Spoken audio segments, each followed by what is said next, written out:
You may have heard about the series Masters of the Air coming up on Apple TV Plus. My personal excitement for it is lukewarm. However, it has evolved very far from what it could have been, and today I'm going to talk about the original concept for this show, The Mighty Eighth. And boy, let me tell you, it was not good.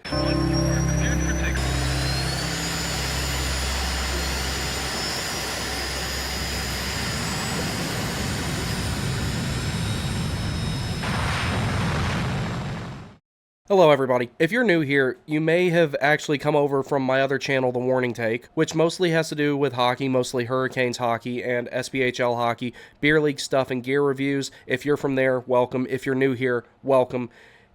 And for those of you coming over from The Warning Take, the only thing that I love almost as much as I love hockey is aviation, specifically military aviation, and that's what this channel is going to be about. I have made a couple of small videos thus far on this channel, but this is the first one where I really want to try and make some actual content here and break ground on this channel. And I'm going to start by showing what Masters of the Air has evolved from, and I'm going to show the trailer for the original concept of this show that was released back in 2014 called The Mighty Eighth. Now, one thing of note here, the reason I was able to ascertain the fact that Masters of the Air was in fact rooted in what originally was The Mighty Eighth, because in the trailer it said it was coming from the same people who produced Band of Brothers and The Pacific, as was claimed when the original trailer for The Mighty Eighth came out. When I saw the original trailer for The Mighty Eighth, I couldn't have been any less excited. And when it comes to Masters of the Air, I'm kind of iffy about it. And it's not so much the fact that I don't believe these guys can't produce good results. It's more so I'm kind of a snob when it comes to aviation-related things. That being said, I expected Top Gun Maverick to be the worst thing ever. I expected my childhood to get ruined. And I went and saw it in theaters 3 times, which is 2 times more than I've ever saw any movie in a theater. So we're going to get into the Mighty Eighth trailer here, and then I'm going to take a look at the Masters of the Air trailer, just for the sake of having a comparison, how far that this particular project has come, because it did not look very good at first. This is the original Mighty Eighth trailer from 2014. It's not very long. 1942, the world is at war. Striking from bases in England, 65 American B-17 bombers launch a critical airstrike on Castle. Okay, stop right there. I'm going to do some research to double check what I'm pretty confident that I'm right about. In 1942, and it was late 1942, there were in fact B-17 raids conducted by the U.S. Army Air Corps, and also the Royal Air Force had B-17s. Take a wild guess who they bought those from. But I don't think they were doing these crazy large formation bombings that early on. I could be wrong, but I don't think I am. But I can be. I will look.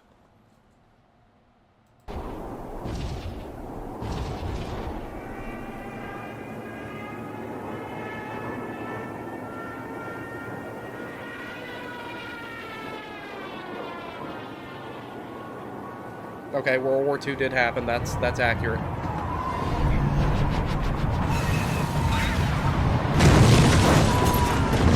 Okay, so if they're actually conducting a bombing run right now, this this combat photographer, I'm guessing this is who the combat photographer is, has suffered some sort of a wound here, some sort of laceration to the head. It doesn't look good. And he also doesn't have his oxygen mask on. Now, if he's anywhere above 10,000 feet, after about a minute of not having the oxygen mask on, you are unconscious more than likely, and you're suffering oxygen asphyxiation. And after about 10 to 15 minutes of that, depending on how good a shape you're in, how badly depressurized the inside of the aircraft is, everything like that, you're probably dead.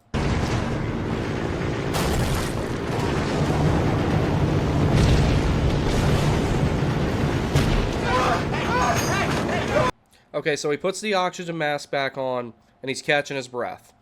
That makes sense. Go ahead and fasten the thing up. You're going to need it. Additionally, since he's not on an actual... Since his hose is not hooked up to the oxygen at an actual station like the pilots, the gunners, and the bombardier and all them would have, the bottle that he has with him, I forget the nomenclature of it, but he would only have about 8 to 10 minutes of oxygen, and considering how quickly he's breathing, he's bleeding, he's wounded, he's at a higher heart rate, he probably has even less than 8 minutes at that point. Okay, so neither one of these guys have oxygen masks on, and if anybody in this crew truly needs them, it's the waist gunners. So the waist gunners are the guys that are manning the M250 caliber machine guns in the sides of the fuselage of the B-17. They're sticking them out of this opening that's in the side of the fuselage. These guys definitely have to have their oxygen masks on, and they should probably have their goggles on too.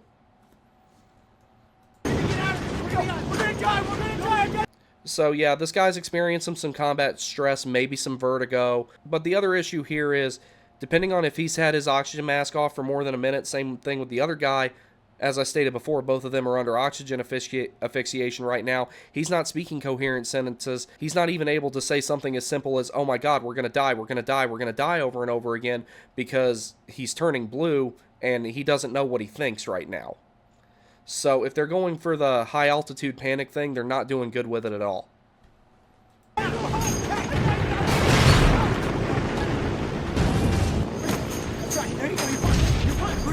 So he catches his breath, he puts the oxygen mask on long enough to get some air, and then I guess he just saves the rest of it for later and doesn't need it. Like that, this is already awful in terms of how oxygen asphyxiation at high altitude works, especially in an aircraft that has a few holes in it when it takes off and has even more when it lands normally. This formation is kind of just thrown together, it looks like. So B-17s flew, bombers in general, but B-17s are particularly known for it. They flew what was known as a box formation, and they did it in a particular way to maximize the coverage that they got from their gunners, especially this early on in the war when they didn't have fighter escort because fighters couldn't get that far. Because prior to the development of the P-51, so at least there's no P-51Ds flying around in 1942, so they at least got that right. That being said, another problem with this formation, these aircraft are all way too close together, and the ones in the back look way too large, and I think that they were just going for something that was cinematic and aesthetically pleasing, and it's not really working out that well in terms of being remotely realistic.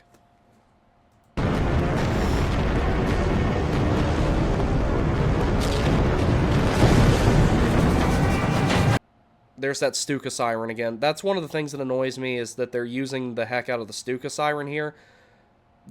One, if there were Ju-87s in this airspace, they would have absolutely no reason or means to attack B-17s, especially not this early on in the war. The Luftwaffe was incredibly powerful in 1942. They were the most, they might have been legitimately, if you break it down not just by country, but by each branch, each service in each country, the Luftwaffe might have been the best fighting force in the world in terms of how efficient they were with their equipment and with their manpower. This right here is just annoying, hearing that Stuka siren sound.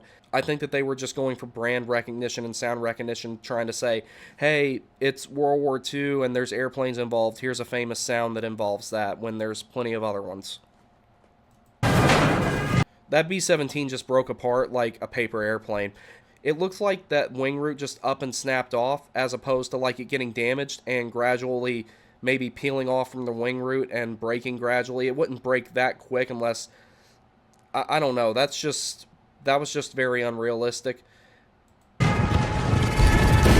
So me talking earlier about why this formation was way too close together and everything like that, that's why they flew relatively close together to maximize how much their gunners could cover, but not so close as to where things like this would happen. Not to mention, trusty F-16 training aid here, in the event that you lose lift in this wing, the B-17 would have rolled right and started losing altitude. That type of motion. It would not have came up, rolled all the way over, and then crashed on top of the other B-17.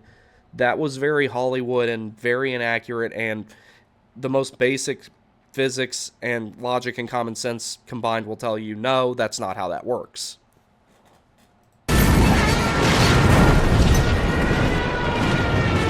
Stupid siren, stupid siren.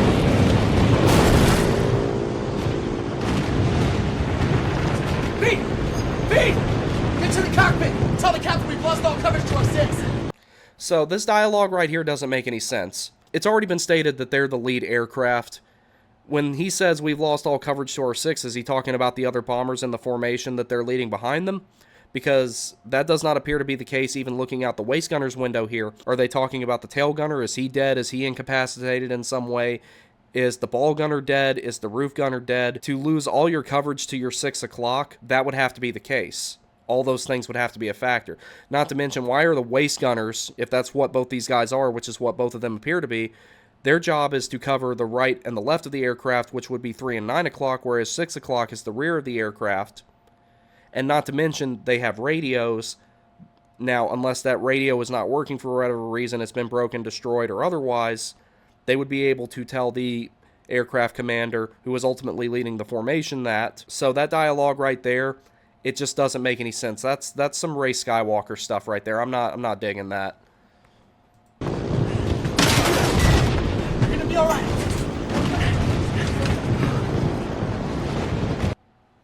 That guy, I think he's dead. I'm not a doctor, but I'm pretty sure he's dead.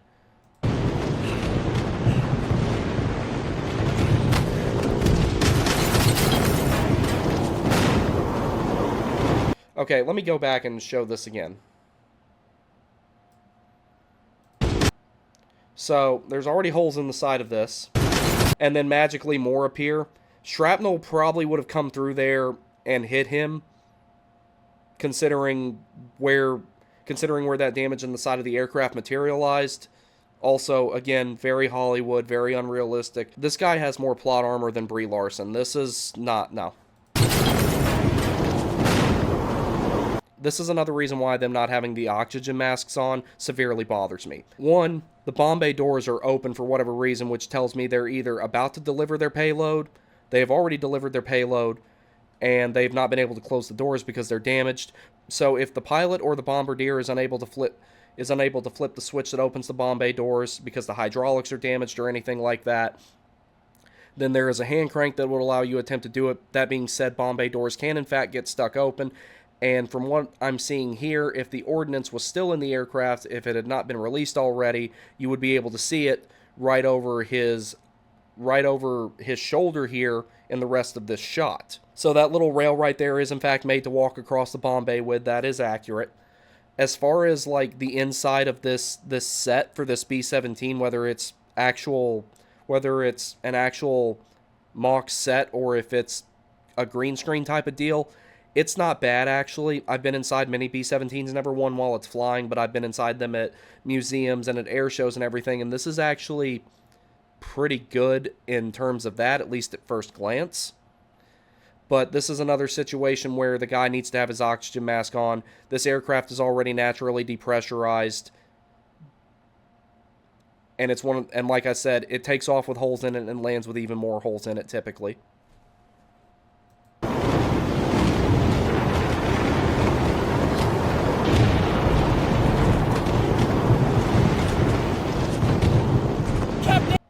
Captain of the aircraft here, the aircraft commander, who is also wearing what I believe they referred to as a soft cap or a combination cap.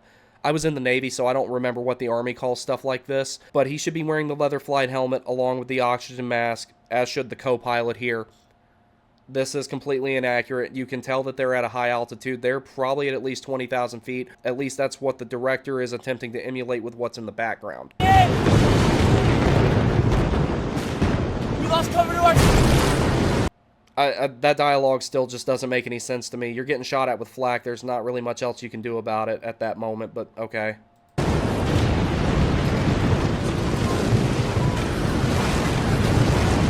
Extinguishers! Extinguishers!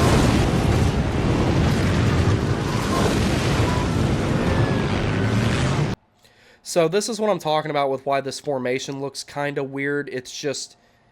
It seems like it's more of a little bit of a free-for-all of B-17s. It's like they got a bunch of people on like DCS or War Thunder and just threw them out there and said, hey, try to look good. And I don't know. It just doesn't look like an organized box formation to me. It just really doesn't. Now, granted, I'm seeing a limited area of the shot and everything like that. And then not to mention, B-17s were very big aircraft. This guy's like kind of slinging it around all over the place and losing lift on one side since he's lost his number 2 engine and everything like that. But even then, this is just kind of weird to me, the whole thing. Shut it down! Feather prop 2! Okay, that's pretty good. Shut down the engine, feather the prop, try to not make the fire worse, all that type of stuff. Another thing that they could potentially do in a situation like this is to try and dive to put the fire out. That was one of like 2 or 3 things that were accurate in Memphis Belle. Even then, that was something you didn't want to try to do immediately.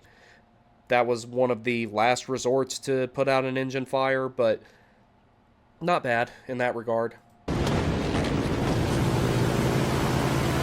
Lost oil pressure! When the co-pilot there said lost oil pressure, that's another indication that they're at a pretty high altitude because it's cold, and this B-17 is full of holes. Not shutting down!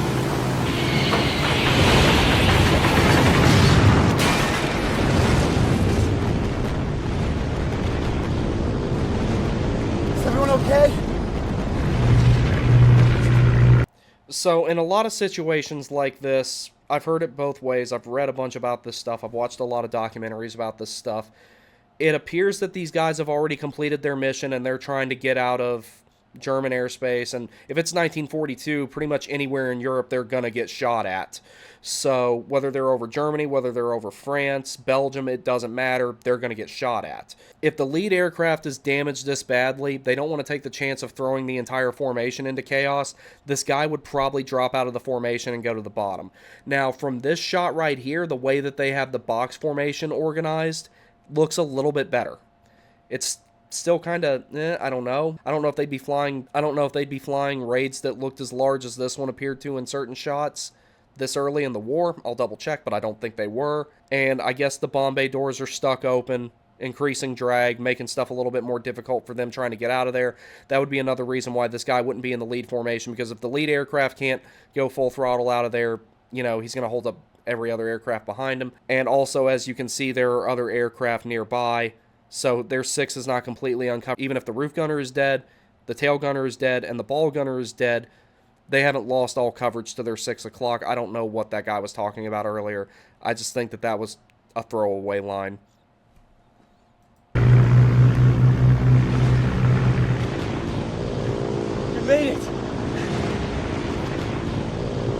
I'm guessing he's saying we made it because the flak is slowing down, or maybe they've got some sort of indication that they're getting close to the English Channel. Because like I said, if this is 1942, they're not flying much of anywhere over Europe without getting shot at some point. So let's see here. Not yet.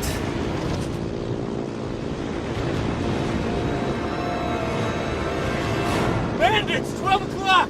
Someone get to the top turret now! Motion to your wingman. Get them in as tight as they can.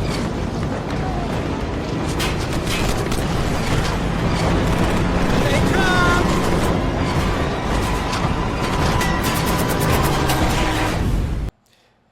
Let me go back and try and get a glance at whatever fighters those were. I think they were 109s.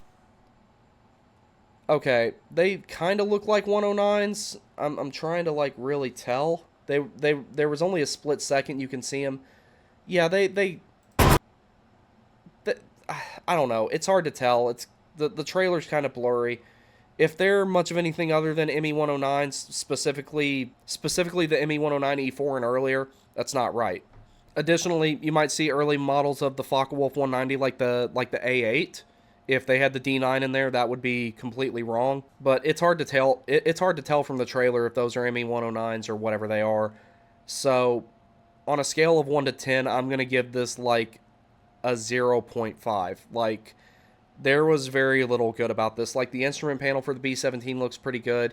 Other than that, it's like the inside of whatever set they're using, because I imagine everything outside of the aircraft is CGI green screen stuff. But this is not even mid. So they have definitely taken steps. So now we're going to look at the Masters of the Air trailer. And while I was not super impressed with it, it is much better than this. Alright, so let's see what we got here for this. This top view here, I'm already digging this more. Box formation, looks pretty accurate. Relatively good spread between aircraft, so you're not going to see any of that Stuka Siren upside down stuff that we saw in the Mighty Eighth trailer. Let's rack them up and knock them down.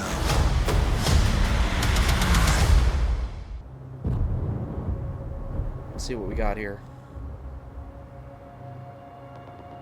When you look at it, you don't pay attention to what's really going on. Okay, so one problem with this already. I'm assuming that these guys are in the 8th Air Force 100th Bombardment Group, I think was what unit they were with. Those spotlights, the spotlight saturation and spotlight pattern is way too low. That amount of spotlights right there, you wouldn't see an aircraft for more than a split second, and you wouldn't be able to really bracket it and target it with flak. There would be significantly more spotlights, like way more. There would, and I mean this quite literally, there would be about 10 to 15 times more illumination in the sky than that, so that they can try and, one, locate the aircraft for flak, and two, if you get really lucky, you might just blind the bombardier at the right moment and he might not be able to execute his mission. That's just not enough.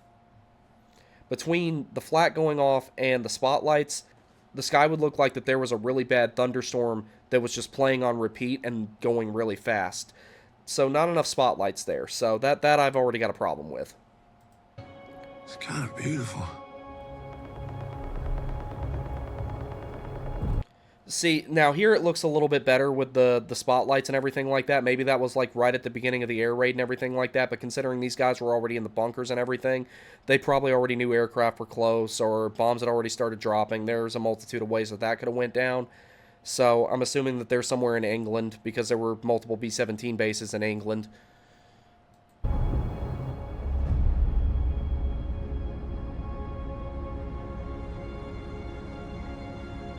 We came from every corner of the country.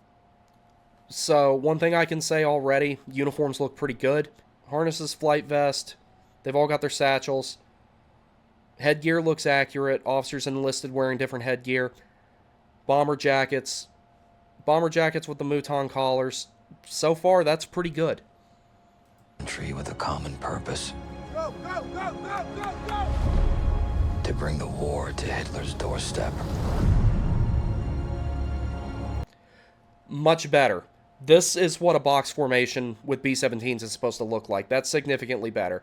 This is much better looking. This is what a box formation is supposed to look like. Kudos, Masters of the Air trailer. You got this part right. Good job. That's what a box formation is supposed to look like. If I wanted to get real nitpicky, I could talk about how they're flying relative to the sun. Yes, that does matter because fighters often use the ability to attack out of the sun to mask their approach to formation so that they can get the jump on them. But as far as like the way that this formation is set up, the positioning is pretty good. They're not too close. This is pretty solid. I'll give them that one. His oxygen mask needs to be on there at least 15 to 20,000 feet. Oh, wow. Oh, wow. They've actually got like parts of the flight manual cheat sheet. Like, okay, so here's one really cool detail right here. So you'll notice this little cheat sheet behind the co-pilot's head here. He's the second in command of the aircraft.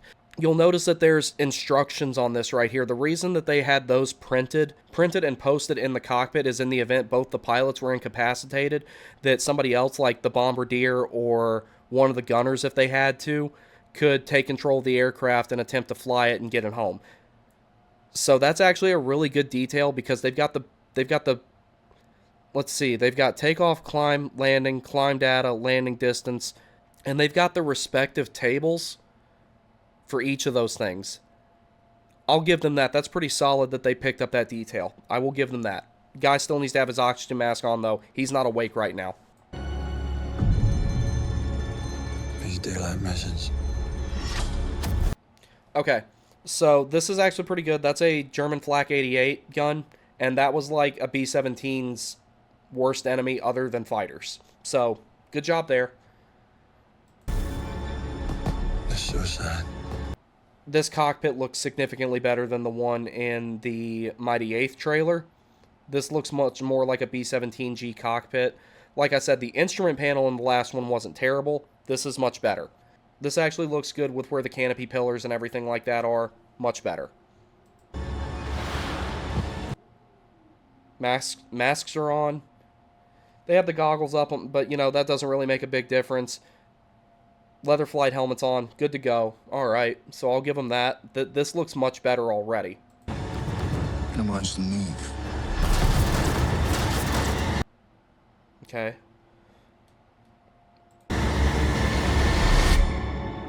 We lead our boys through it.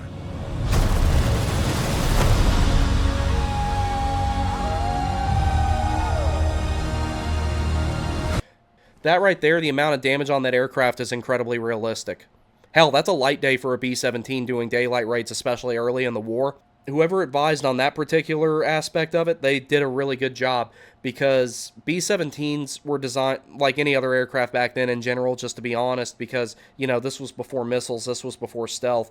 You know, all these aircraft had stretch skin fuselage. They were designed to take an inordinate amount of damage and still be able to be fixed and fly. As a matter of fact, there's reports of a couple of B-17s, if I remember correctly, that came home without crews in them because they bailed out because they thought they weren't going to make it back. This is actually a pretty solid representation of how much of a durable aircraft that this was. So that right there, I'll give them a point on that one as well.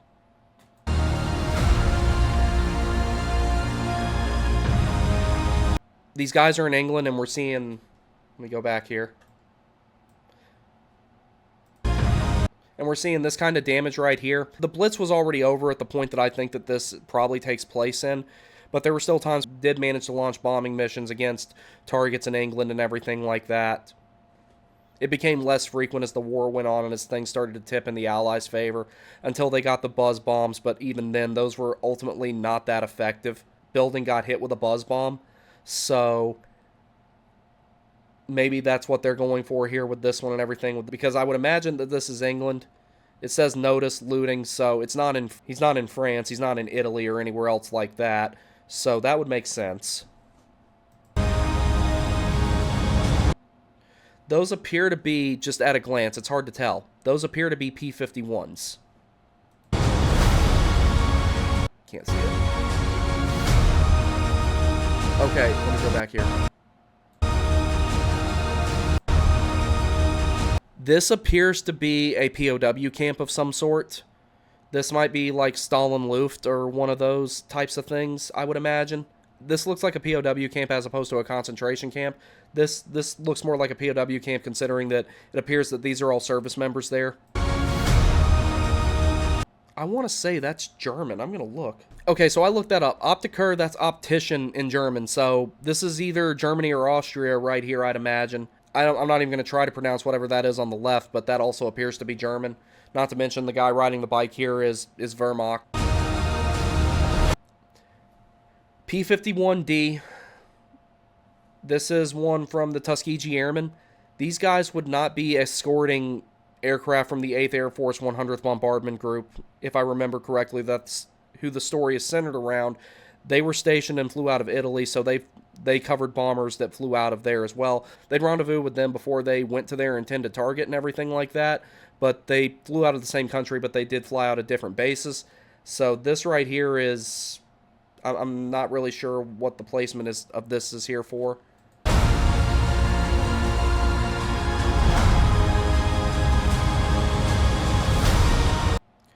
This makes a lot of sense because this guy probably crash landed this without any hydraulics, can't put the landing gear down, bomb bay doors are stuck open, or something. There's a multitude of things that could have happened with this, so this is not far-fetched at all. Or he's crash landing it somewhere away from the airfield. This could totally happen. We're getting through this. Even if... This right here, I assume somebody got shot down and he's trying to evade capture and everything like that. And this might be, I don't want to say the term, but, you know, the child soldiers of the Reich. That's what it looks like it might be here, because that looks like a young kid. So that would point more and more to this being... That would point more and more to at least some of this show taking place in the latter parts of the war. Even if the... ME-109, that one in particular that is leading the formation is an E-4. I'll just stacked against us. This guy needs to hurry up and pull his string because those old parachutes did not like to open with a bunch of wind behind him. So I hope he makes it, but it looks like he just bailed out of maybe that other aircraft that's in the background there. So strafing run going on right here. No idea what this is. Couldn't really tell what type of aircraft that was. Sawmill, boys. Now, a gigantic B-17 formation, this looks a lot better. So, that looks much better. And the term the sawmill, I do remember that being used to describe going to fly these daytime missions, which, as you heard someone say earlier in the trailer, a lot of people were skeptical about how well they would work because the United States Army Air Corps bombed during the day because we had more aircraft and, we're tougher than the British.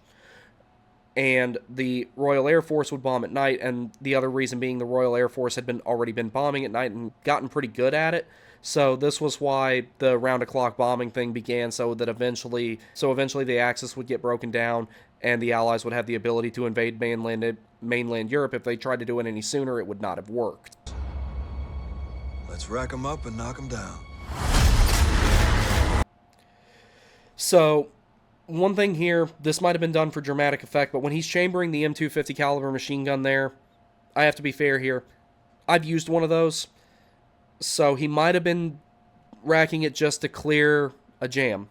However, in real life, they would test their guns over the English Channel. That was something that was conducted by every station on every individual aircraft at the behest of the aircraft commander. And the reason they did it specifically over the English Channel is because if they did it anywhere once they got over Europe, everyone's going to be on alert and start looking around, and they didn't want anybody panic firing and throwing bullets in the air when there were no Luftwaffe aircraft to throw them out. And then you're wasting ammunition, you're expending ordnance you don't need to expend, and then when you panic shoot, you also run the risk of blue on blue, you run the risk of friendly fire. So he may have just been clearing a jam, or more than likely that was done for dramatic effect. This is a much more accurate representation of what happens when an aircraft catches on fire and loses lift. You'll notice the aircraft is losing thrust and lift on its right side, and therefore it is dipping and losing altitude, not gaining altitude, and then conveniently losing altitude so that the plot armor of it and another one can collide and ultimately cancel each other out.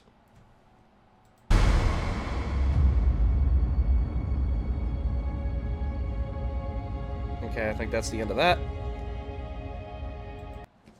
Alright, so all in all with this particular trailer, The Mighty Eighth, the first trailer I reviewed, was a solid 0.5 out of 10. I gotta be fair, I'm gonna give it a solid 6 with future considerations. This show, this miniseries, has the potential to actually be pretty good. In the first trailer, Buddy was running around the cabin of a halfway destroyed B-17. Buddy was running around the B-17 basically using his oxygen mask like a fat kid playing kickball using his inhaler, taking a dose of it and saving the rest for later. That's not how that works. Also, The Mighty Eighth was not very visually appealing. It was clearly not good CGI, all that type of stuff, and it had all the makings of a historically inaccurate B-movie where a ton of creative liberties were taken, where teenagers and people who don't know any better might enjoy it, but as far as anybody who is somewhat of an enthusiast or even interested in things like this may not find it appealing. So while I do give the Masters of the Air trailer a 6 out of 10, there is the potential for this show to be very good.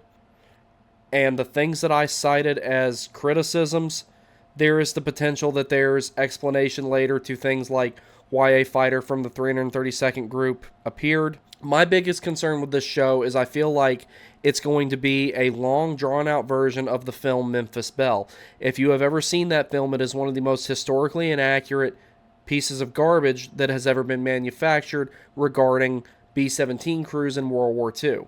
Now, granted, none of these movies will probably ever hold a candle to Pearl Harbor when it comes to Michael Bay's all but intentional historical inaccuracy, but this does have the potential to be good. The chances of me actually taking the time to watch this show and seeing how good they did with it is significantly higher than what it was before. That's all I've got on this for now. Let me know what you think down in the comments and everything like that. Please, if you like this video, please like, comment, share, and subscribe. Also, please consider donating to my Buy Me a Coffee. The link will be in the description. Thank you very much. Y'all take care, and I will see you next time.